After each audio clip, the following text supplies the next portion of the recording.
Welcome to the Artelligence Podcast, live art's look behind the scenes at how the global art market really works. I'm your host, Marion Maneker.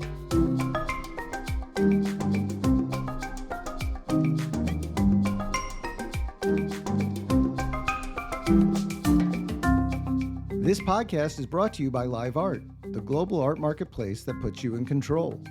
Download the Live Art app to get all of the most relevant art market information, as well as access to exclusive private sales. Or visit us at liveart.io.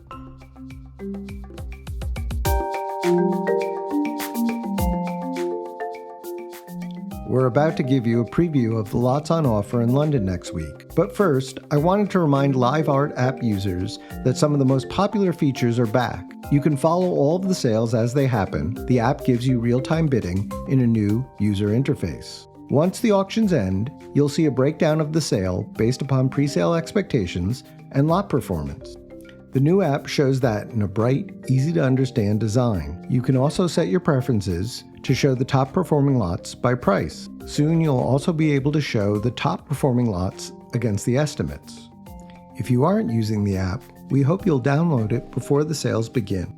If there's anything you'd like us to include in future updates, please let us know. You can find us on social media, on Twitter @ArtMarket, or email us at feedback@liveart.io. Don't forget to update the app so you're using the latest release next week during the London sales and the week after for New York's mid-season sales. Now let's turn to the upcoming auctions. In this podcast, we speak to Helen Newman at Sotheby's, who will tell us about their $60 million Magritte, the half dozen Monets, a Picasso, and a Van Gogh. Katharine Arnold at Christie's will discuss their late Bacon triptych, a portrait by Lucian Freud, as well as a Bridget Riley work held by the same family for 57 years. Giovanna Bertazzoni tells us about a restituted Franz Marc painting and their surrealist Picasso. Finally, Cheyenne Westphal goes through the long list of breakout artists at Phillips and others whose markets continue to roll on. But she also takes a moment to discuss a rare, unseen work of Sigmar Polke's coming from the well-known collection of Emily and Jerry Spiegel.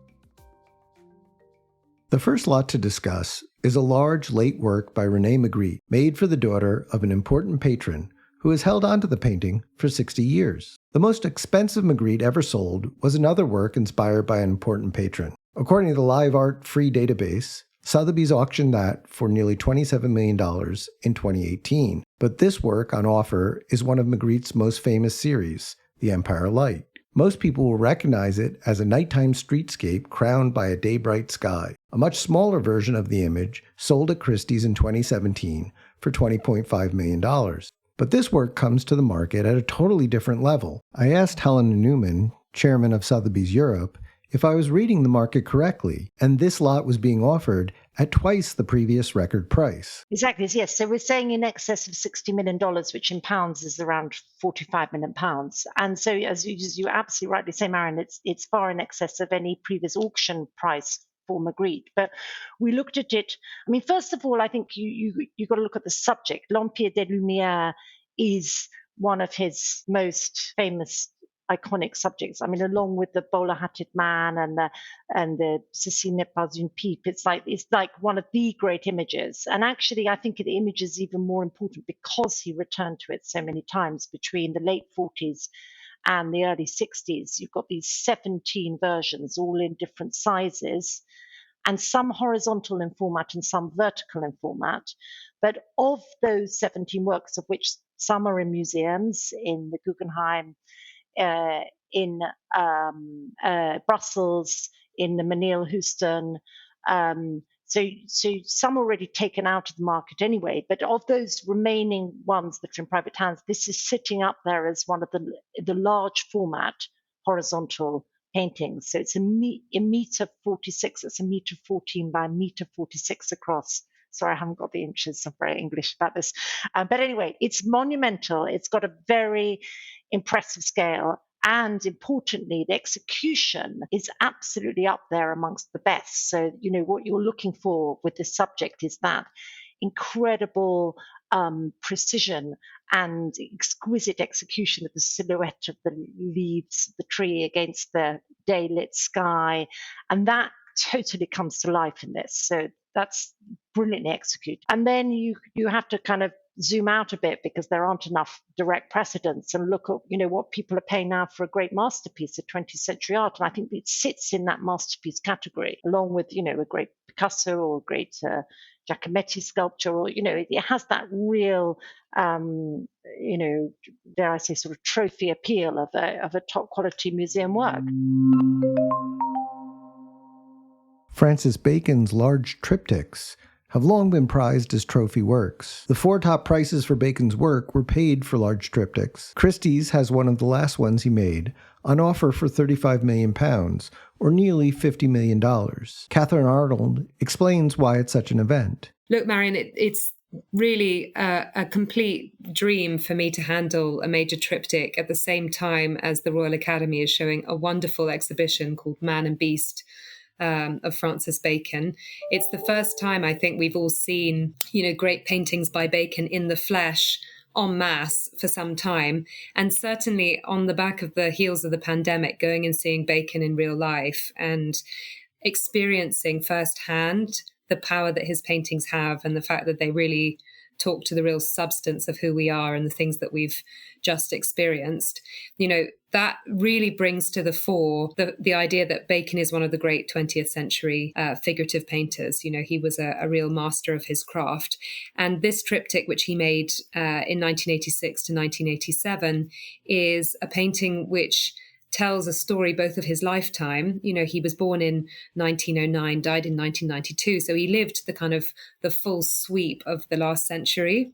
And in fact, his painting speaks to significant moments in 20th century history as well. So he's looking back at moments in history. So in the left-hand panel, you've got this portrait of Woodrow Wilson leaving the Treaty of Versailles discussions in 1919, the weight of history on his shoulders, as it would turn out.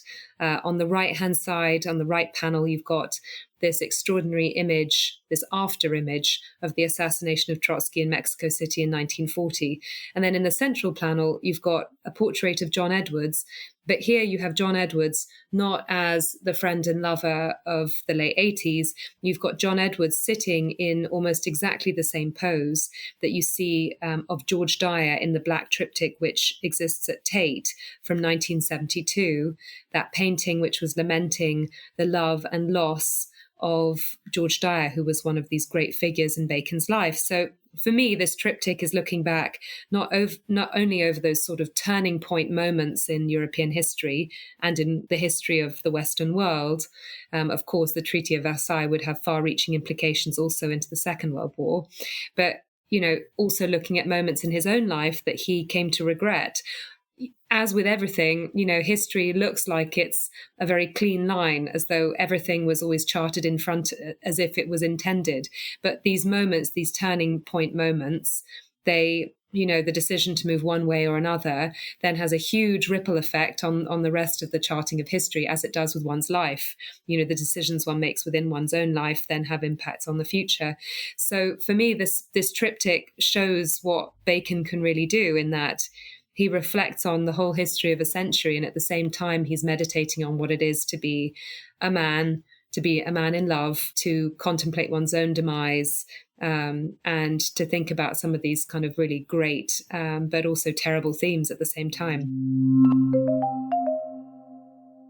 One of the terrible things of the 20th century was the death and dislocation caused by both world wars.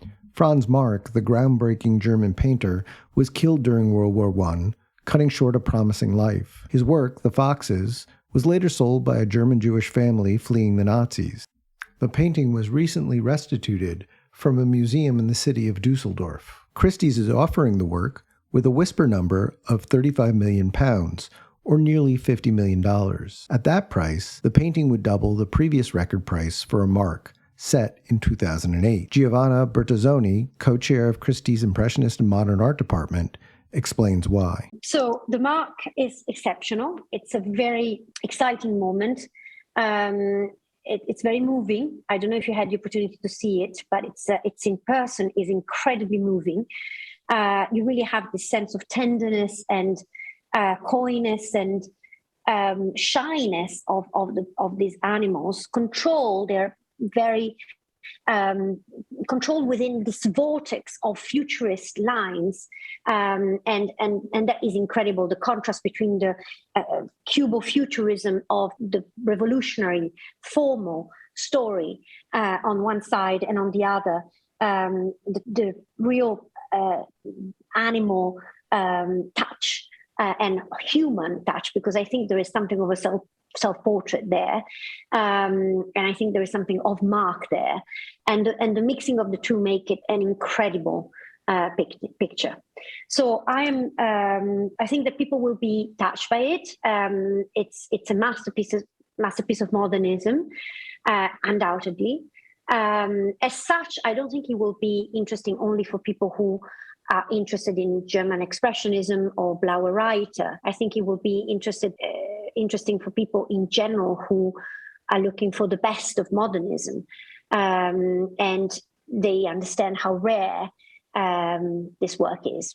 Basically, this is it. This is the opportunity to have a fantastic Marc. There aren't others. Claude Monet's work is an important driver of the entire art market. Over the last 5 years, $1.1 billion worth of Monet's work was sold at auction. That number would have surely been closer to $1.3 billion had the pandemic not curtailed 2020 auction sales. The peak year for Monet was 2018, when $352 million worth of work was auctioned. 2019 was a close second with $296 million, and last year there was $274 million in Monet sales. Next week, Sotheby's has 6 works on offer. Here's Helen Newman again to explain. 5 Monets, all coming from one American private collection. They're rather wonderful actually as a group, because they kind of chart the progress of Monet towards abstraction. They're all pre-1890s. So the earliest is like mid-1870s. That's a small still life. And then it goes right through to a version of his haystack paintings, which is got this very poetic title. It's called Les Demoiselles de Giverny. Apparently, that's what the French called those kind of loose haystacks or grain stacks that you saw in rural France. So they're not as tightly packed as the kind of the haystacks that we know from the famous series that Monet painted, of which we sold the record. Painting, but they're kind of loosey. They look a bit like a woman in a traditional crinoline skirt, hence the name. So that's one of the top works in that group of 5. And then together with that, there's actually another very lovely painting by Monet in this group, which is Chrysanthemums, and it is just the close-up of the flowers. There's no surrounding anchor. It's just right zoomed in on the flowers. Very, very effective. Clearly shows the influence of Japanese, which Monet obviously was exposed to in Paris, like so many of those artists. And it kind of prefigures his water lily paintings. So that's a really wonderful example. And then there are 2 landscapes. The snow scene, the ice flows, a small gem-like ice flows, and then going right through to the summer, a beautiful painting of the cliffs at Dieppe with a wonderful sort of warm, glowing light. So that's a great group to have, really exciting. And then, as you say, comes the water lilies from a Japanese collection estimated at 15 to 20 million pounds. And I think there's, something for everyone for Monet here in the sale. I mean, there's a depth of subject matter, a range of prices from £3.5 million right up to the £15 million low estimate range. And there's such a depth in the market right now for Monet. I mean, we're seeing that from collectors. Last year, we had this great success with Monet, didn't we? Both in May and in November in New York with the Water Lilies painting, the large late painting in May that made $70 million. And then just now in November in New York with the Bassin au Nymphéa, that sold for over 50. And that gave us a lot of very real-time intelligence on who's looking for what and where the market is. It is very geographically spread. It is about a third Asia, US, and Europe. Although there's actually, a huge focus on the Asian market because it's still a growing, expanding, and very active one. But that I mean, those bidders are still competing very much with the US and European buyers. So actually, you don't really know going into the sale where these pictures are heading because it is truly global. Christie's holds a dedicated evening sale of surrealist works every winter in London. There's been a resurgence of interest in surrealism in several areas. The Metropolitan Museum in New York just closed an important show of surrealist works. We heard earlier about the strong market for Magritte that has been going on for several years now, and there's continual talk of the influence of surrealism on young, present-day painters. However, one important surrealist painter, Pablo Picasso, has never fit easily into the movement. Giovanna Bertazzoni shares Christie's excitement at having found a work they feel can be the highlight of the category. So it's a 1929 Picasso that is exceptionally interesting because it has this series of ciphers and symbols, and in that sense, even for the date, belongs to the so-called surrealist phase. Now, you know that Picasso, being Picasso, never really wanted to join the movement and was resisting Breton fascination and trying to convince him to be enlisted as a proper surrealist.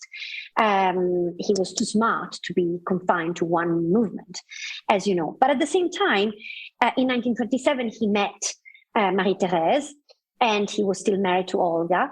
And he needed to work in ciphers, to paint in ciphers, because he was completely conquered by this erotic passion and the new muse, but he couldn't really portray openly this young woman without creating a huge scandal. And so surrealism is convenient because it offers him many ways of creating a charade and saying and not saying it. And so basically representing the two lovers in front of a window with an optimism, a dazzling array of colors, but everything is basically in hieroglyphs. He is this double symbol of a leg pierced by an arrow, which is also very phallic, as you can imagine, which is the E of España, himself identifying with España. She is this bust, which then becomes the wonderful conquering bust that he makes in Boisjaloux, in the garage in Boisjaloux, as you remember. That will be at this point the acmé, the apogee of 1932. And he's definite masterpiece of the time. So she's in embryonically getting to become those figures. So if you want to have all the ingredients of what will become the big shapes of the 30s, the early 30s, in a very enigmatic, but at the same time very colorful, very somehow, even if so intellectual, commercial picture. So we love surrealist Picasso. We love the art of the surrealist sale. It's been always our big passion to have it once a year. Our calendar appointment in February in London. Our signature, if you want. It's one of the work sales that Christie's delights in, and we've been doing it for 21 years. And so when we can catch a Picasso that is undoubtedly full of this enigma and talking about surrealism, there it has to be, and it has found a place there, and it completes actually the sale. So we're very happy to have it in the surrealist sale. It's his place. Now, the Manifesto Surrealism is 1924. This is 1929. So we are in that moment when we're still, at the maximum florid of the movement, with a very, very personal contribution from Picasso, which is rare, and I like that. Christie's work, The Open Window, has an estimate of £14 million, or nearly $20 million. Playing with ambiguous figures was a passion of Picasso's long after he moved on from surrealism. A decade later, he was merging the images of his two lovers in a stark black and white work that plays an important role in Picasso's practice. Sotheby's Bust de Femme from 1938 has an estimate of £10 million, or nearly $14 million. We're back with Helen Newman, who has more to say about the picture. I mean, this is a really, really striking portrait. painted actually on New Year's Eve, 31st of December, 1938. And I love the black and whites of Picasso. In every decade, he did certain amount of monochrome works. And then you remember there was that fantastic show at the Guggenheim called Black and White, which was just devoted to his black and whites. And of course, this comes just a year after Guernica, which was his most famous and most monumental of his kind of monochrome masterpieces. And I think he's using black and white here because he's deliberately blurring his female subject, the seated woman with leaning on her elbow. It's not really clear from her features whether it's Marie-Thérèse, with whom he'd been already several years, or whether it's Dorma, who he had more recently met. And he's at that point in the relationship where he's between the two, the golden Marie-Thérèse, who, if he had painted in color, would have been unmistakable with her golden locks, or the very, very imposing and striking black-haired Dorma. So obviously this allows him to be ambiguous in the woman. And also, I think it also plays on his interest in multimedia, because the thing about Picasso, he wasn't just a painter, he was a graphic artist, he was a sculptor, Dorma herself was a photographer, and all those elements come together in this painting. And it's absolutely brilliant, because if you look closely, she's leaning on her elbow on a kind of pedestal, and the pedestal has got Picasso's, the date of the painting, painted on the side of it, 31st of December 38, but it's almost like it's been inscribed into the stone. So you've got this mixture of stone, because he did these great sculptures of both Marie-Thérèse and then also Dorma, but the very famous one of Marie-Thérèse, so it's part sculpture, it's part painting, and it's part graphic, and it's a masterpiece. Also estimated at £10 million is Lucian Freud's Girl with Closed Eyes. Katharine Arnold points out that although Francis Bacon and Lucian Freud were peers, and are often grouped together in the idea of the School of London, their interests as painters were very different. You can see it here in this painting, made in the same year as Bacon's triptych. Absolutely. We have a beautiful painting by Freud. And the really wonderful thing is that painting was also made in 1986 to 1987. So you have these two giants, Bacon and Freud, and you look at what they're painting at the same moment in time. They could not be more different. We often talk about the London School, but in fact, although they were both figurative painters, they approached figuration in such a different way. Bacon's very existential, and Freud's painting the people who were closest to him, his friends and his family. Unlike Bacon, who only painted from source images, Freud sits in front of that subject and paints them from life. And here he's painting the figure of Janie Longman. Janie Longman was a great friend of Freud's. Janie says that when she was sitting for Freud, they laughed together a huge amount. And I think you get that real sense in this painting, Girl with Closed Eyes, because there is no tension in the way that she's depicted. Sitting in front of an artist and being painted is an incredibly intimate act. And in this picture, even more so, of course, because it's a naked portrait. But you see there's no tension. There is no discomfort. You can tell that these people are complicit with one another. And even in the act of painting, Freud has these tiny little brushstrokes, which you see over the top of Janie's cheek. And it's like he's caressing her with the paintbrush. It's something quite extraordinary. And yeah, I'm extremely excited about it. It feels like something that anyone could own. And I've said it before, but I think it's probably the way any woman would want to be painted. Intimacy, in both the sense of the size of the work and the subject of tenderness between lovers, is the theme of a Van Gogh that Sotheby's is offering with the £7 million estimate. Helen Newman has more to say on that. Well, we've got this very interesting work that comes from 1888, which is the two lovers seen from behind walking away from the viewer, but it's cropped right in. And actually the story of the composition is very interesting, because Van Gogh actually started with a much larger landscape painting with the bridge of near Arles. And apparently, he wrote in his letters that he abandoned the composition because the weather turned bad and he kind of, couldn't make it work.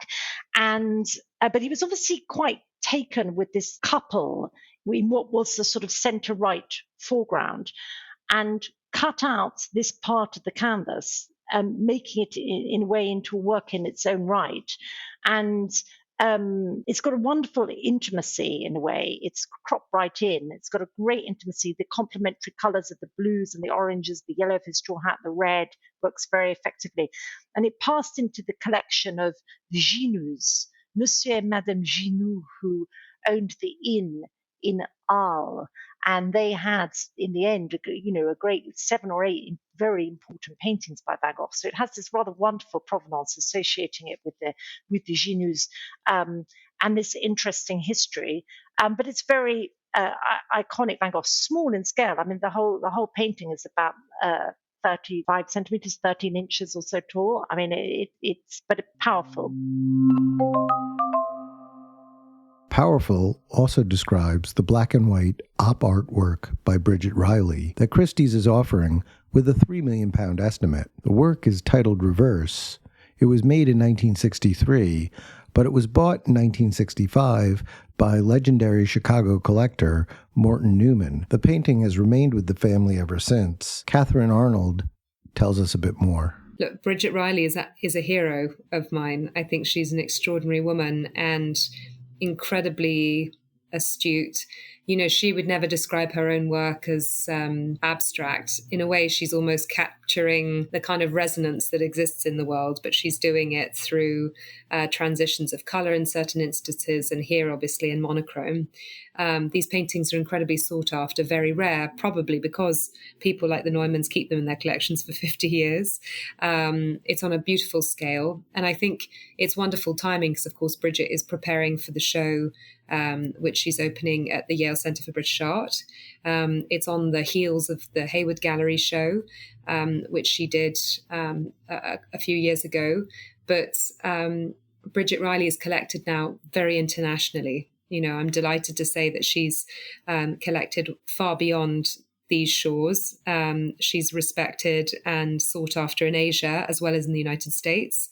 And to put these 3 paintings alongside one another, Bacon and Freud are clearly key figures of figuration after the war in Britain.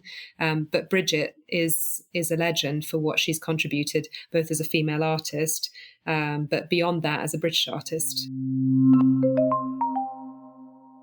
We're in the midst of a rare moment in the art market where there's a great deal of activity and demand across the value spectrum. You've already heard about the several masterpiece-level works on offer next week. Usually, when that end of the market heats up, demand for emerging talent fades. Phillips has a very strong roster of new names in their sale and artists whose markets are continuing to grow. Cheyenne Westphal is going to fill us in on those works. But first, she has something of a sleeper to discuss, a work by a well-known 20th century artist with an estimate of £1 million. I am most excited by a work by Sigmar Polke, which is from 1965 and is one of his earliest Stoffbilder or fabric paintings. And it is a work that is really seen for the first time at public auction, and it comes from the esteemed former collection of Emily and Jerry Spiegel. They bought it in 1988 from Barbara Gladstone and lent it that same year to a Guggenheim exhibition that Diane Waldman has curated, but it hasn't been seen since. So it's a real discovery and something that is going to be very exciting for Polke collectors. It is executed on a wonderful fabric of Native American imagery, but done almost as if it's like a children's illustration. So very playful, very abstracted, and the actual work that Polke created is from a series where he really riffs off modern art, and you've got a composition that is very Mondrian-like with sort of rectangles in pale yellow, and then you've got abstraction that looks based on maybe Jean Arp or Vasily Kandinsky, and it's just a wonderful comment that he was making on modern art at the time. We had a piece in London by Polke from the same series in the last sale that we sold very well for £3 million, but it's very difficult to find these works. And what is particularly exciting about the work that we're offering now is that it is, apart from the exhibition at the Guggenheim, it hasn't really been shown publicly anywhere. So most people will be will be very surprised and not familiar with it. And since that early body of work is not so big, it is really a wonderful surprise. The market looks to Phillips for emerging trends. Figurative painters have beguiled collectors for several years now. Cheyenne tells us that another turn seems to be coming. We do have a very exciting, I would say, start of the sale with artists of the moment and also artists that we are premiering for the first time. And what I'm really finding very interesting, we've seen such a rise of figuration in recent seasons. But this time around, we're really presenting also a very new language in abstraction that is coming in. And of course, Jadé Fadojutimi has been premiered by us a couple of seasons ago, and we are very lucky to have two significant works by her coming up at auction. And she is an artist who is really exploring abstraction in a very new way and developing her own language, which is deeply rooted in memory and partly in nostalgia, and is also a very physical act for her, often working at night, using her whole body to paint and creating these really large animated surfaces, which is very exciting. And we're also offering, again, a wonderful work by Shara Hughes, who, again, we've seen so strong in recent seasons. And her work, as you know, is also an abstraction that takes its roots in landscape painting, but really stays away from becoming too close and being too much read in terms of figuration. Both artists taking a great interest in art history, looking back, the likes of Matisse in Shara's work, David Hockney, and taking inspiration and displaying a real knowledge of the history of art. And I find that very exciting and interesting in the way we are seeing younger artists come through. And we are premiering this time around Lauren Quin at auction, who is very much an artist of the moment, abstract artist based in LA, as I said, the first time at auction, working on a very, very large scale. And she takes her inspiration again from the earlier part of the century, from the modern work of Fernand Léger, in what she refers to tubalism instead of cubism. And we've got a very, very strong work by her coming up, and that is opening the sale for us, and it's estimated at £30,000 to £40,000. So watch the space. That's what we do very well here at Phillips. The other artist that we're premiering is Dorne Langberg, the Israeli-born, Brooklyn-based artist who had his first London major show at Victoria Mirror recently. And we're selling a work of an artist friend of his called Amy in her studio, which is a very intimate portrait of his work that is sort of slightly outside of his strong interest in representing queerness, his exploration of queer intimacy, of queer sexuality. This work is slightly more recent and is more filtering into the intimacy of friendship and a very close artist link. So that will be the other debut at auction at Phillips, coming up also at £30,000 to £50,000. And this sale, we are building on record prices that we've set last season. We're going to be having a large-scale work by Emily Mae Smith called Raft of the Siren Sea. We're also having a work by Serge Atukwe Clotti, who we set a London record for in October. So very much continuing that narrative. That's all we have time for in this preview. There really is so much more interesting art in these sales than we can cover here. I do hope you'll spend some time with each of the auction house's catalogs. I also want to thank Helena, Giovanna, Katharine, and Cheyenne for the generosity in devoting the time to talking us through the few artists we were able to cover here. Finally, please download the LiveArt app or refresh and update the app if you're using it. You'll get the most out of the London sales if you do.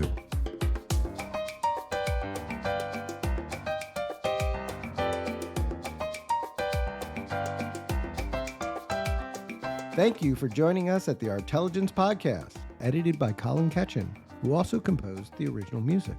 For more episodes, listen on Apple Podcasts, Spotify, SoundCloud, or wherever you get your podcasts.